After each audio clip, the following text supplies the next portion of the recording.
Action research is a strategy for generating and acquiring knowledge that managers can use to define organization's desired future state and to plan a change program enabling it to reach that future state. Well, the first step in action research is diagnosing the organization. Basically, you're identifying the problems within your organization.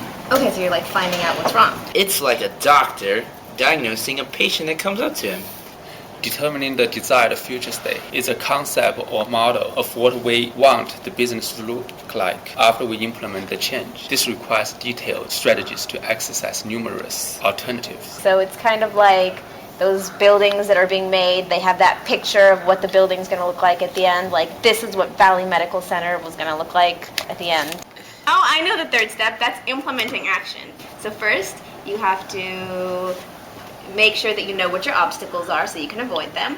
And then you have to know who's going to be in charge, so whether it's somebody from outside, like an external change agent, or an internal change agent. And then you have to... Basically, it's when management in a restaurant changes the menu in a small location, like in a given town or whatever, and then it's going to assess how that town reacts. Like, are the customers really like those changes or not? Wait a minute, that's the fourth step. Evaluating the action. When we evaluate the action, we have to decide whether we've reached our objective or not. The only way to do that is to measure different criteria, like cost. But if none of that stuff has happened, then I guess we have to go back to steps 1, 2, and 3. Then in the fifth step, you're just going to institutionalize everything, right? So assuming this is a top-down model, management's coming up with these things, doing all the research and figuring everything out. Once they find out what works, they're going to have to institutionalize it, which means they're going to have to standardize it throughout the corporation. This is going to become the new norm.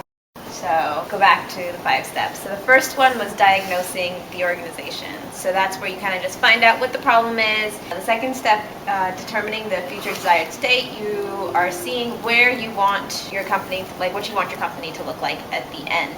So you choose a plan of how you're going to get there.